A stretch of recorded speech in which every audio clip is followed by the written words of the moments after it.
قال المؤلف رحمه الله: باب الرهن وغيره.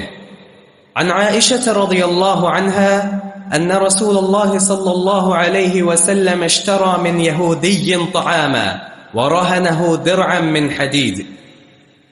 رہن ایک مخصوص شکل ہے مال یا کسی چیز کی ادائیگی کی. آپ کسی سے قرض لے رہے ہیں تو اسے آپ کوئی چیز گروی دے دیں. رہن کا معنی گروی. رہن کا اصل معنی ایک چیز کا ثابت ہونا، لازم ہونا. آپ گروی دے دیں کوئی چیز کہ یہ قرض 2 لاکھ روپے آپ سے لے رہا ہوں تو یہ سونا آپ جو ہے گروی رکھ لیں. جب میں یہ 2 لاکھ ادا کروں گا تو اپنی سونا جو ہے وہ واپس لے لوں. اس کا فائدہ یہ ہے کہ اگر وہ 2 لاکھ ادا نہ کر پائے، مثلا موت آ گئی، تو رہن موجود ہے، گروی موجود ہے، تو وہ جو جس نے قرض دیا ہے وہ اس سے اپنا قرض پورا کر سکتا ہے. تو اخروی پکڑ سے یہ محفوظ ہے، کیونکہ قرض کا معاملہ سنگین ہے، بڑا سنگین. کوئی شخص اگر مر جائے، اس پر قرضہ ہو، اللہ کے پیارے پیغمبر اس کا جنازہ نہیں پڑھا کرتے تھے. صلو علی صاحب، اس کا جنازہ تم خود پڑھو، میں نہیں پڑھوں گا. اتنا سنگین معاملہ. ایک شخص کا انتقال ہوا، اس کا جنازہ آپ نے پڑھایا. پوچھا اس کی قوم کا کوئی شخص ہے؟ بہت سے لوگ تھے لیکن بول کوئی نہیں رہا، ڈر رہے ہیں، پتہ نہیں کیا معاملہ.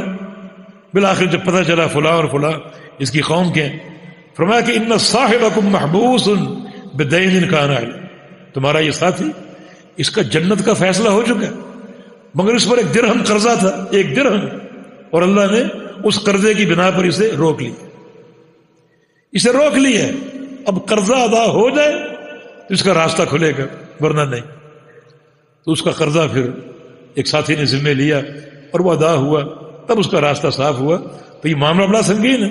اس لیے کسی سے قرض لے تو اسے کوئی چیز گروی دے دیں تاکہ اگر ادائیگی نہ ہو سکے تو جو قرض دینے والا اس مال کو بیچ کر اپنی رقم جو پوری کر سکے. اسی طرح اگر کوئی سودا آپ کر رہے ہیں، ادھار کر رہے ہیں، اور آپ کوئی چیز اس کو گروی دینے، قیمت آپ کے پاس نہیں ہے، کہ ٹھیک ہے یہ سونا میرا رکھ لیجئے اور جب میں قیمت دوں گا آپ کو تو اپنا سونا لوٹا لوں گا.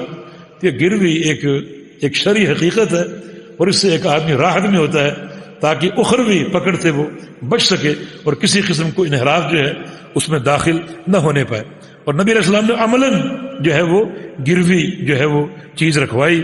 عائشہ فرماتے ہیں کہ اس طرح من یہودی طعاما ورہنہ درہما من حدید، آپ نے ایک یہودی سے کھانا خریدا، یعنی 30 صاع جو ہے وہ جو آپ نے لیے تھے یہودی سے، اور لوہے کی درع اس کو گروی دی تھی. لوہے کی گرہ جو ہے، درع جو جنگ میں پہنتے ہیں، وہ گروی کے طور پر رکھوائی تھی. یہودی سے آپ نے قرضہ کیوں لیا؟ مسلمان بھی تو موجود تھے. اس میں ایک جواب تو یہ علماء نے دیا ہے کہ آپ نے ایسا کیا تاکہ اس کا جواز آپ ظاہر کر سکیں کہ کفار سے، یہود و نصارہ سے بیع و شراء یا قرض کا معاملہ کیا جا سکتا ہے. لیکن بیع و شراء اور قرض جو ہے وہ ہمارے اصولوں پر ہوگی، ان کے اصولوں پر نہیں. مثلا ان کا اصول اگر یہ ہے کہ میں قرضہ دیتا ہوں مگر سود کے ساتھ، پھر وہ باطل. ہمارا اصول یہ ہے کہ قرضہ بغیر سود کے ہوگا، ٹھیک ہے، پھر یہ معاملہ آپ کسی سے بھی کر سکتے ہیں. یا پھر یہ بھی کہ اگر کسی صحابی سے آپ لیتے ادھار یہ کھانا یا جو یا کھجوریں اور گروی دیتے تو اس پر گراں گزرتا کہ اللہ کے نبی سے میں گروی لوں، یہ تو آپ کے مقام اور شان کے منافی. یہودی ایسا کر سکتا، مسلمان شاید ایسا نہ کرے، لیکن رسول اللہ صلی اللہ علیہ وسلم کسی کا احسان قبول نہیں کرتے تھے. لہذا آپ نے ایک چیز لی مگر اسی وقت ساتھ اس کے مساوی یا اس سے بہتر چیز بھی دے دی تاکہ عدم ادائیگی کی صورت میں وہ چیز اس کی قیمت بن سکے اور میرا معاملہ بے باک ہو جائے.